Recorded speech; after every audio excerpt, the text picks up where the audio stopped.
Okay, Shavua Tov. Okay, so we want to continue with Psalm 92, which of course is Mizmor Shir Yom Shabbat, the Shir Yom for Shabbat. But I want to go back to Pasuk Vav.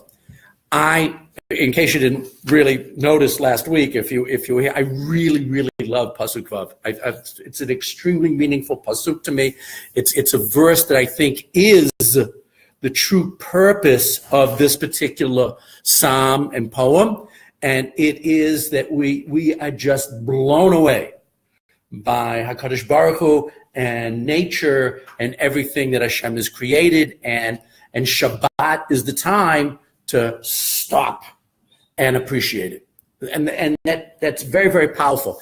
The second half of the line, I translate, and I still think this is the best shot for it. However, you're going to see the context is going to militate something else, which I want to just do in a second. Ma'od amku mashvatecha.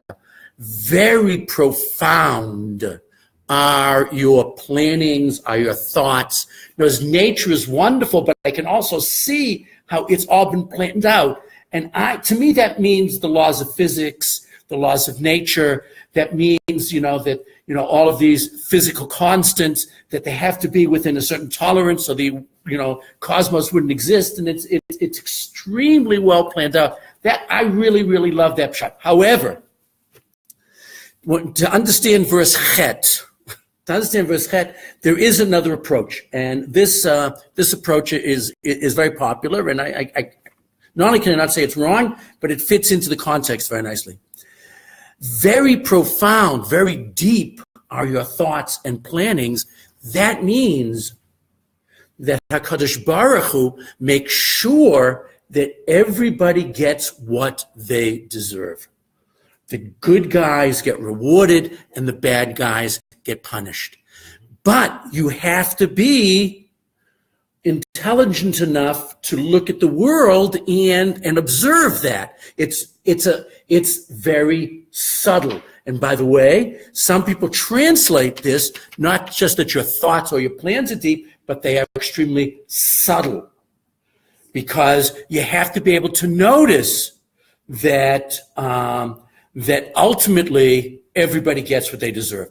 And then we go back to Zion. We say, Ish ba lo yeda, an empty person, a person who doesn't think about things, a person who has no curiosity, no intelligence, no information.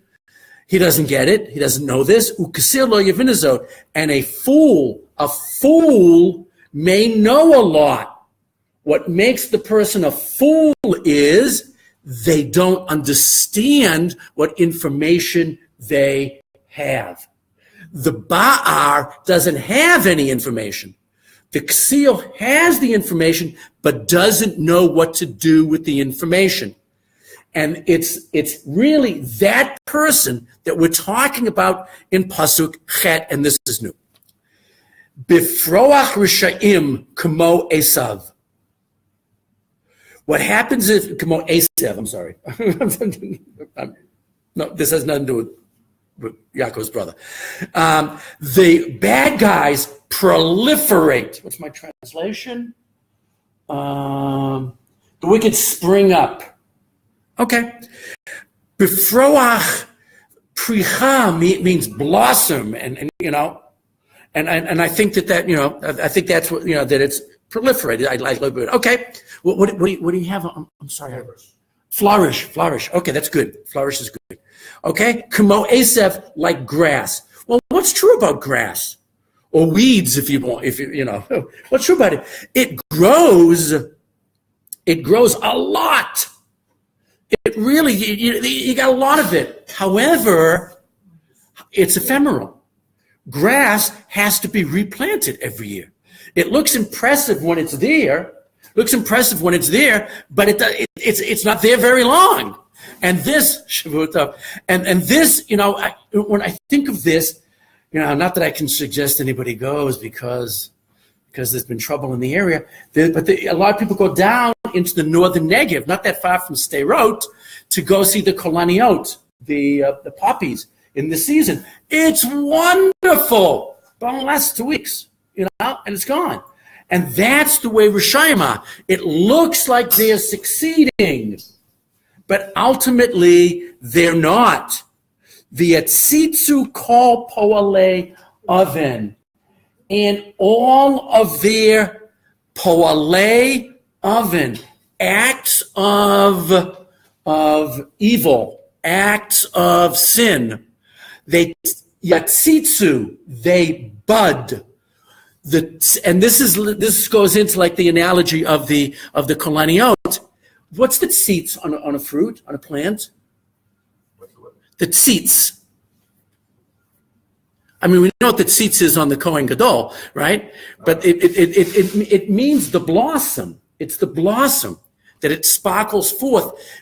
Almost every, I'm not sure, but almost maybe even every fruit tree, the fruit grows exactly where these flowers come out. You know, and the first flowers that come here in Eretz Yisrael, of course, are shkediot, okay? But soon we're going to see, peaches and plums.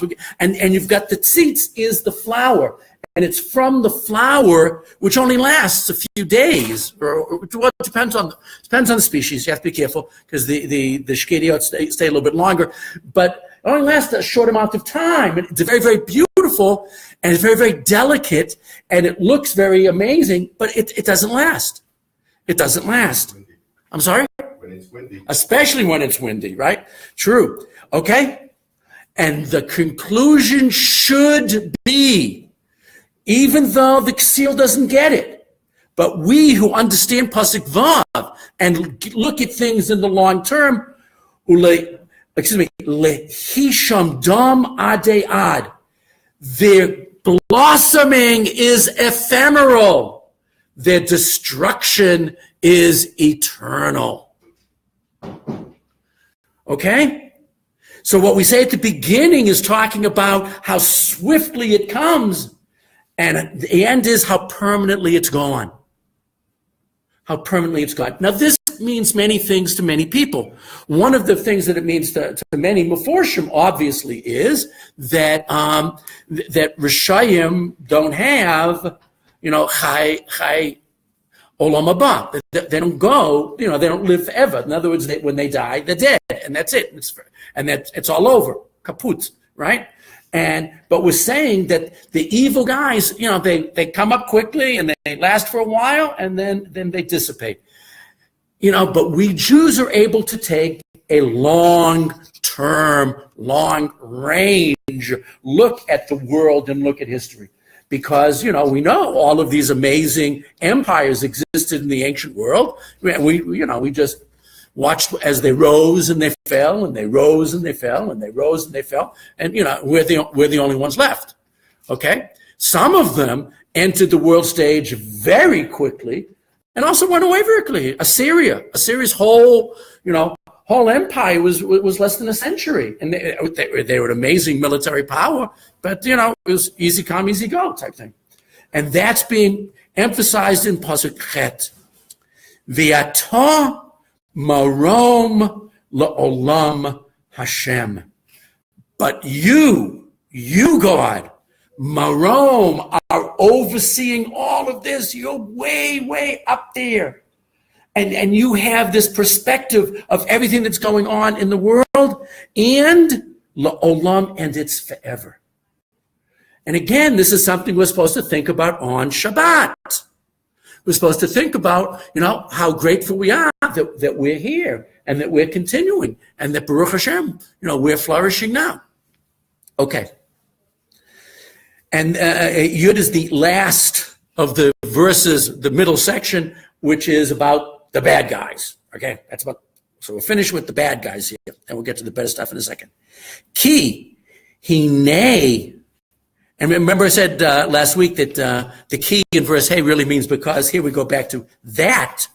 Hine, look. Hine is a dramatic word. Hine means here it is. You can observe this if you have a historical perspective. If you really study what has gone on. Hine, look at it. But that Hine, here, oivecha, your enemies, Hashem, Ki hine oivecha yovedu. Your enemies are vanquished, destroyed, totally obliterated. Okay? Now, the root of the word yoved, of course, is, avad, lost. Okay? But they're lost in vavadetem mehera. You will quickly be lost. Okay? And of course, coming up is Megillat Esther, kasher avadati, right? That, and if what something bad happens to me, it happens to me. And she was willing to be, a little bit fatalistic about it. So we're saying in the first half of the pasuk, look, behold, pay attention to the fact. It's interesting. It's actually brought down by the Ramah that you shouldn't read history books. He talks about what things you can do on Shabbat. The Ramah says you shouldn't read history books. And then there's a machloket. Does history books include newspapers? I don't know about that. But anyways, I read the paper on Shabbos. But anyway, but what happens is, it's fascinating because I think that if you read history books correctly, there's a tremendous amount of musar. There's a tremendous amount of ethical material that really makes us, really see things in a proper spiritual perspective. But anyways, he says, okay.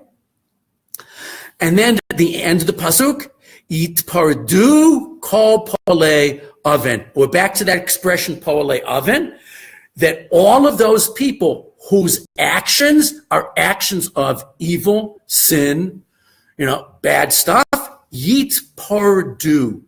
Now, yitpardu here, we have a good chance scattered. However, and that means parad means preda. That when we keep a Shmini Atzeret, we say, what? Yeah, but we say it's hard to leave you. Predatcha kasha alai. Leaving you is very difficult. Okay, leaving you is such sweet sorrow, if you will. So they get dispersed, but a lot of translations say destroyed. What do you have for? It's also scattered. Scattered. No, scattered is the correct translation. But it's important that they're scattered because the power of any group, whether we're talking about a good group or a bad group, is unity. Yitpardu means they ultimately don't have unity. And it makes sense because generally speaking, the bad guys tend to be very selfish. And so since they tend to be very selfish, it's hard for them to maintain treaties, to maintain deals with other people. We, on the other hand, who are not only concerned for ourselves, but have empathy and hopefully sympathy for others, and we care about others, then we should be able to really stay together. But po'alei oven, people are doing bad stuff. It's not like that. Bad stuff, it tends to be every man for himself. I mean, you think about the, World War II breaks out because the Nazis, make a treaty with the communists, right? And but how long did that last? I mean, it was, it's like their word isn't worth very much, and therefore, yitpardu, they end up all being separated from each other, and through the separation, they dissipate and disappear. Okay, here we go. Now we start Yud Aleph, and Yud Aleph to the end is going back to what the good guys, us, should be thinking about specifically on Shabbat, but should be our philosophy of life. And we begin with V'tarim kireim karni, and you, God, raise up my horn like the beautiful, majestic horns of the Re'im. Now, we talked about Re'im when we did 29. And Re'im, we believe, is a now extinct wild ox that had magnificent horns and lived in Eretz Yisrael in pre-modern times. It has lived in Eretz Yisrael for a couple of thousand years, maybe 2,500 years, but they continued living in the forests of Eastern Europe until the 13th, 14th century. However, this is one of the sources of some Meforshim in the Middle Ages saying that a Re'em is a unicorn. Why is this one of the sources? By the way, one of the people that believed that the Re'em was a unicorn was Rashi. But okay, the term Re'em Karni, one Karen in the singular. But that's not what it means. The Re'em has two horns. The Re'em has two horns. But we're talking about my metaphorical horn, my metaphorical antler that is gorgeous. And that you can say, my Karen, my ray of beauty. Okay? So that's why it's in the singular. But I mentioned this in a previous poem, and I just have trouble with Baloti Bashemin Ra'anan, and you just anoint me with, you soak me with all this fresh oil, and I just say, Ugh. Okay, I just can't get into it. Okay, it was something, for me it would mean you have instead like a luxurious bath or something. But for them, smearing this oil all over themselves was like a big pleasure, and that's why it's asur on Yom Kippur. And I don't know, I just can't take it. But anyways, but that in the ancient world, that was a big deal because the oils were very expensive. Ra'anan can mean a couple of things. It can mean fresh. And that's what I have here. It can mean pleasant or sweet smelling. What do you have for Ra'anan? Rich. Yeah, rich oil. Ra'anan, the real root is fresh. And the reason that makes sense for the oil is really disgusting. Quite often they would reuse the oil, because they were poor and they wanted to put oil on themselves, especially when they went out in the sun, because it would hold in moisture. The perspiration wouldn't evaporate and it would help them stay a little bit cooler. Okay? But only rich people can always have, fresh oil. Okay, sorry about that. Okay, Yudbet. V'tabet eini bishurai. And I see with my own eyes. What do I see? I see bishurai, those who are coming up against me, who are lining up against me. So in other words, my enemies, they're coming out. I see with my own eyes their ultimate defeat. I just see it over and over again. Now, how many people get to see it with their own eyes? But, okay, look, there's a machlok to the author is whether it's Moshe Rabbeinu or it's Adam Arishon. But let's say it was, amended perhaps by later, poets like David HaMelech. Then maybe he was talking about specific times when he saw victory. Okay, Bekamim alai mereim tishmana aznai. When they rise up, they rise up against me. And what do they do in their hostility? Ra, in their evil. Tishmana aznoi, my ears hear the fall. I see it and I hear it. Now, what do you think he sees? He sees the bad guys running away. What do you think he hears? What do you think he hears? I mean, we're trying to involve more senses here, but I think he hears, their cries of defeat and of pain and suffering as they're running away.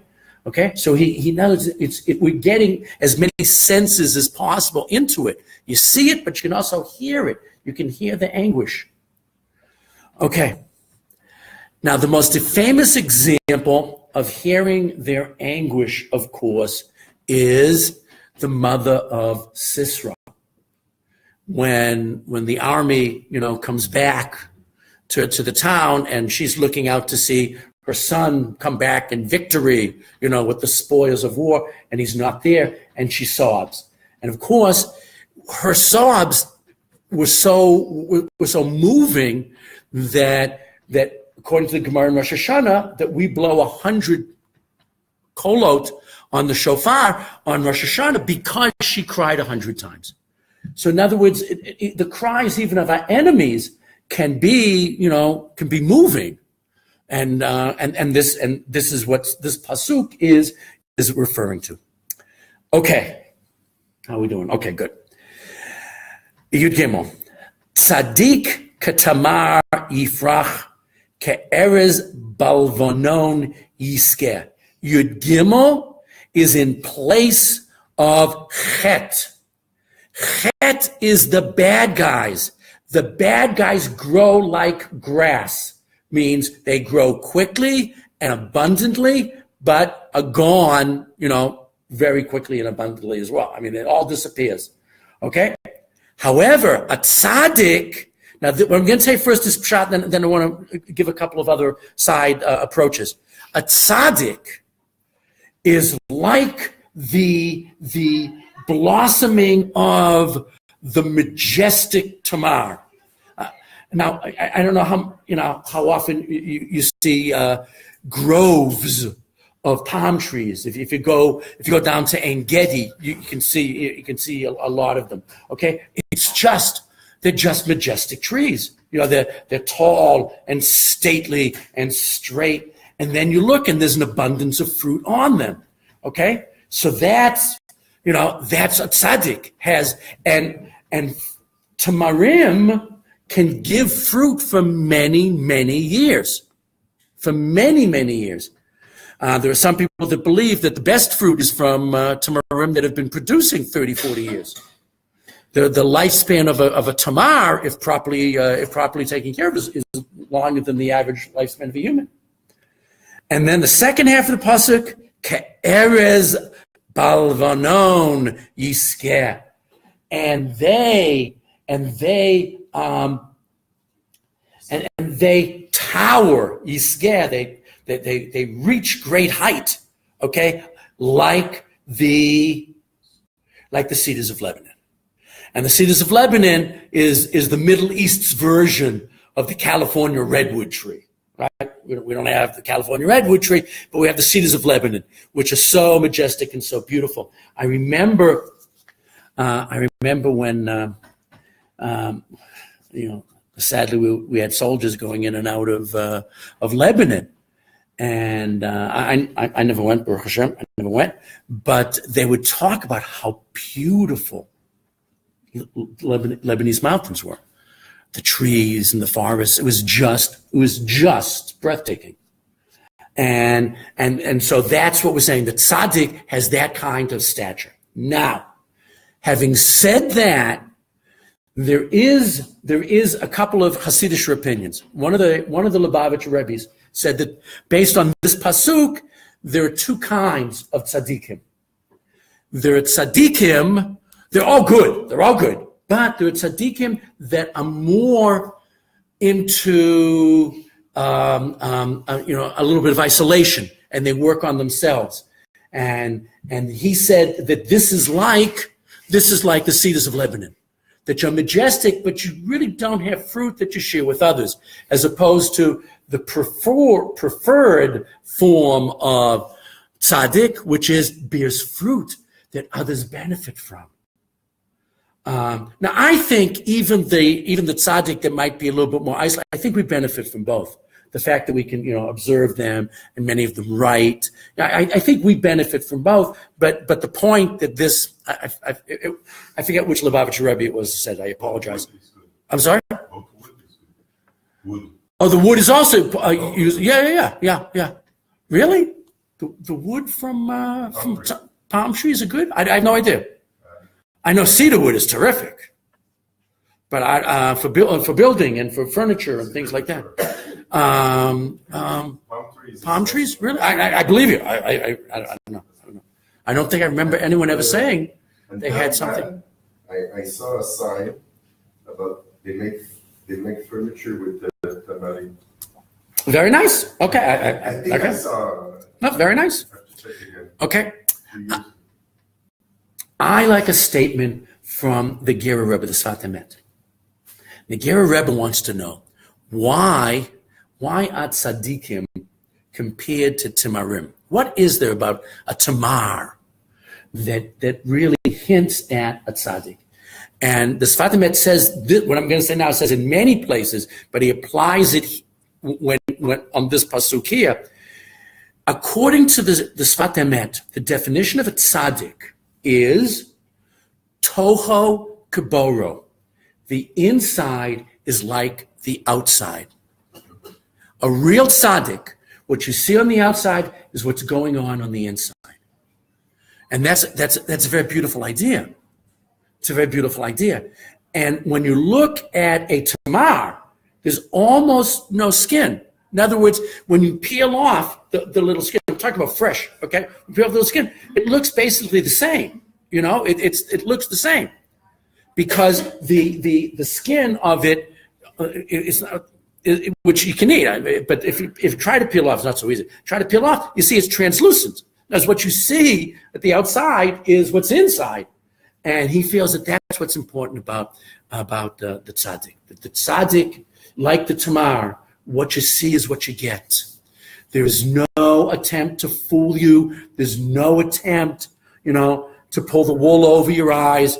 What you see is what they really are. And that's a very special level. Look.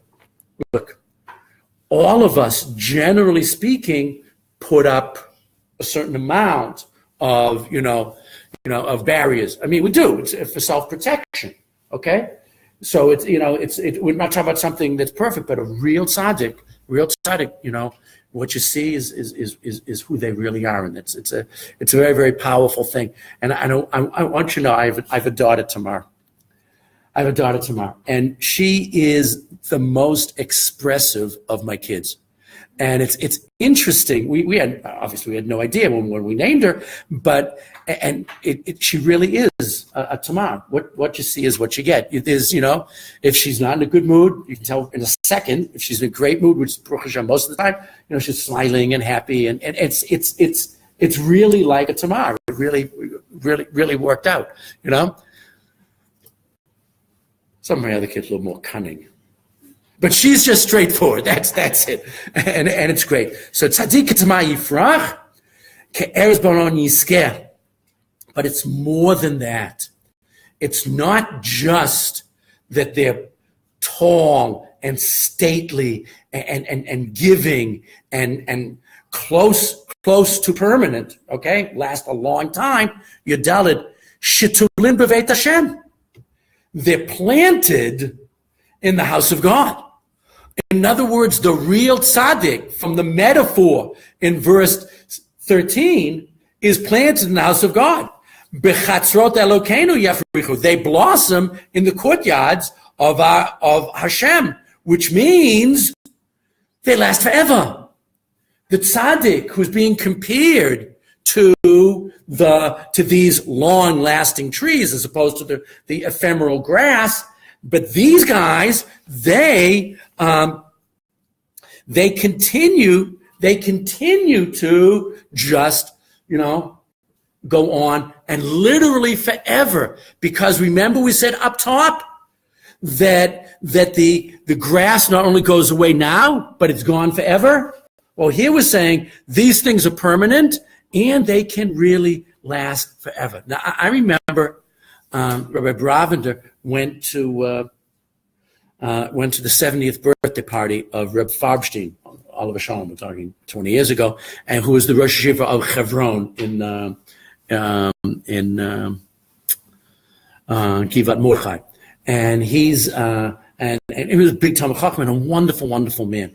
And he came back and after the party, so we were like schmoozing, the other Rebbeim said, what was it like, And he says, it was marvelous. He said, I'm convinced that Rosh Yeshiva only start getting going at the age of 70. That's when they begin, is the age of 70. And it's like, okay, that's it. But that's sort of the idea that we're getting in Yud Gimel and Yud Dalet, that these kinds of people have contributions to make that last a huge lifetime and continue after they're gone. And of course, how do we continue to benefit from these Torah giants after their time is gone? We read this Sfarim, we tell their stories, and we continue to benefit from the fact that they were here, They don't leave us. They just don't leave us. Baruch Hashem. Tedvav. Od yinuvun b'seva. Okay? Dishenim v'ra'ananim yihu. Okay?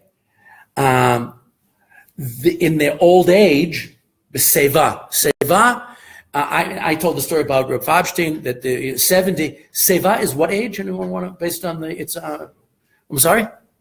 Seva is not 70.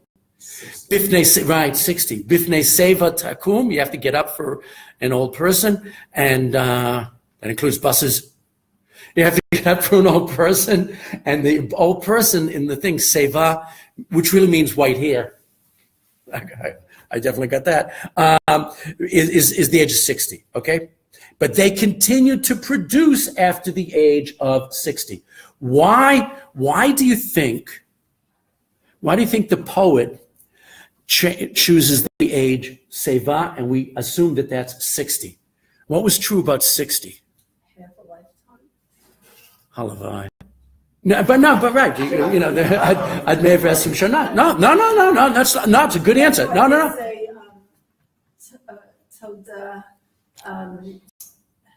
People have many men have a meal for when they reach 60 and thanks. There are communities that do that. That's true. There are communities that do that because it's considered a great schut to make it, and now they have reached an age of maturity and of the age of advice that people will go to them. But that's also the age for the army. That when they said the people that they had to do the census for was between the ages of 20 and 60. And also the Levium have to stop serving at 60. So 60 is normal retirement age based on Sefer Bamidbar. 60 is basic retirement age in the Torah. So just because they've retired doesn't mean they don't continue to contribute. A very important idea. Okay? And I hope everyone, takes that. So we say, Dishenim v'ra'nanim yihyu, that they are fresh and full of sap. They remain fresh. Fresh means they continue to have new ideas, they continue to contribute. Full of sap means something else. This was at the end of Moshe Rabbeinu's 120 years. They said he still had juices flowing. According to many of the Meforshim, this means that many of these kinds of people continue to be fertile after these ages, when you think they might not be. Now I have to tell a quick story. I have to pay attention because I want to do one thing with you before we leave after we finish this poem. My great-grandfather lived in a suburb of Kiev. There were no Jews. This was late 19th century. Jews were not allowed in Kiev.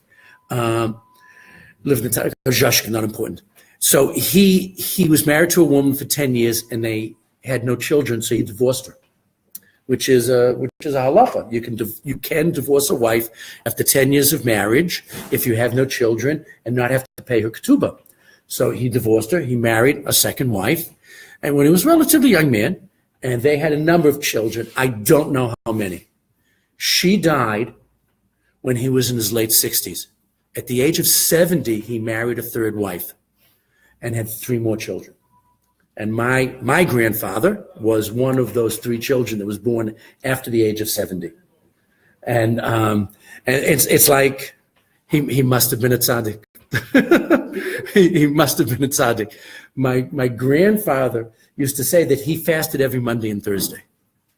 So he was a pretty firm guy. Okay, but it's just interesting. It's just interesting that Okay. I'm sorry? Full of sap. That's what full of sap means. Sap means that the tree is still healthy, but many of the Meforshim say that these men remain fertile. Yeah. So that was the point of that little digression there. Sorry. Okay. We end the poem with the beginning of the poem, okay? We end the poem by going back to Pasuk Gimel, okay? Lahagid. Our job is lahagid. You know, we think of lahagid, we think it's Pesach, you know, but it's not just Pesach. It's all the time, including Shabbat. Our job is lahagid, okay? You keep telling your kids those stories. Someday they'll remember them. Maybe. But I mean, it's lahagid, ki yashar Hashem. Now, this goes back to the point that we'd said before. God is yashar, meaning the good get rewarded and the bad get punished. Okay? The good get rewarded and the bad get punished. And that is important. Okay? Lagid ki yashar Hashem. Okay? Tsuri velo avlatabo. Okay. We're putting Tsur together with Yashar. What does this remind us of? What other poem does this remind us of? No. But you're right, that's in Chumash. Hazinu. Tsur Tamim Pa'alo. Tsur Tamim is here being Tsur Yashar.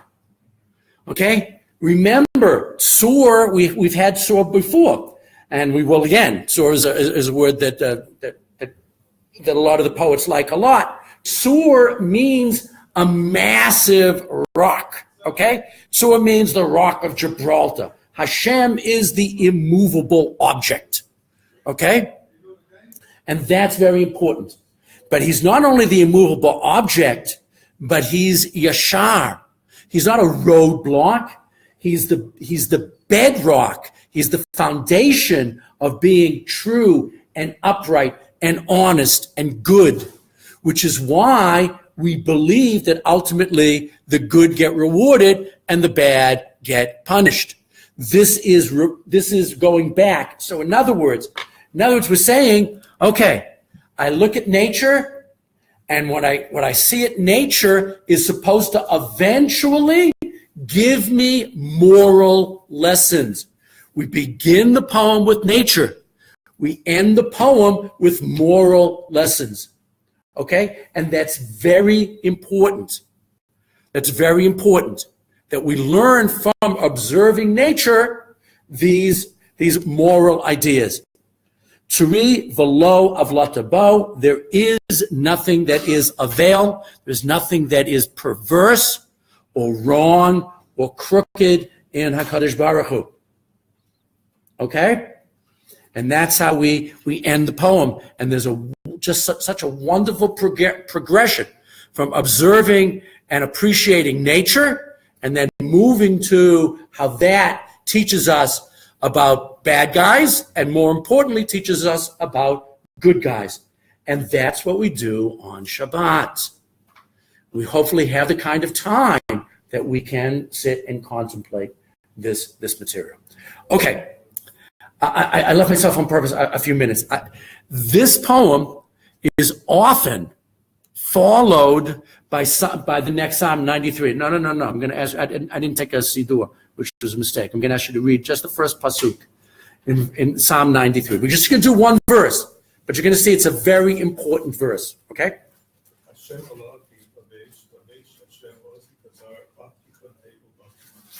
Okay. I'm going to read my translation because I didn't put on the page. I should have. I forgot. Okay, but this was 2 weeks ago or whatever. Okay. The Lord reigns in triumph clothed. Clothed is the Lord, in strength he is girded. What's this business about clothed? And why is talking about clothing the Psalm for Friday? There's a good reason why talking about clothing is the Psalm for Friday. Because most people only had 2 sets of clothing, weekday and Shabbos. And the day that you took off, that the weekday stuff was Friday, and put on and put on your Shabbos stuff. In the wintertime, many people literally only changed their clothes on Friday. It was cold and they would sleep in their clothes. I know for us this is so disgusting, but I mean, they were poor. They were poor. And that's, so there's this reference to clothing.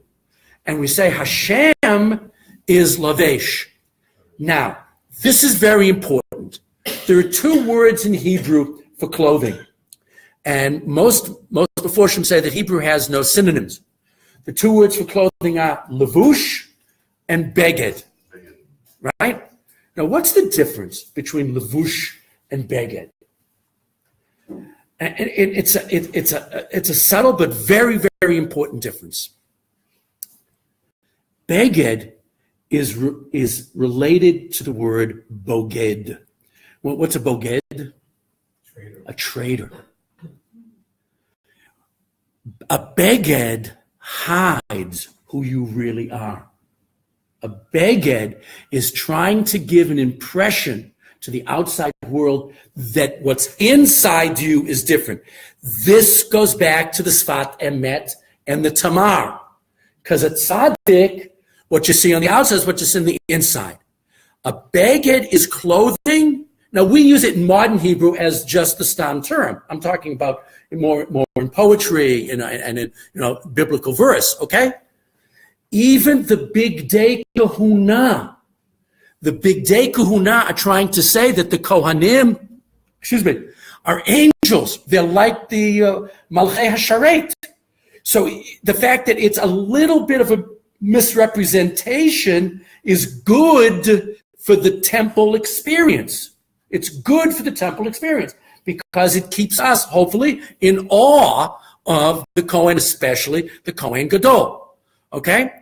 But it's not a levush. It doesn't necessarily tell us anything about that particular Kohen. It tells us that he's put on this outer look that's supposed to wow us, that's supposed to impress us. Okay?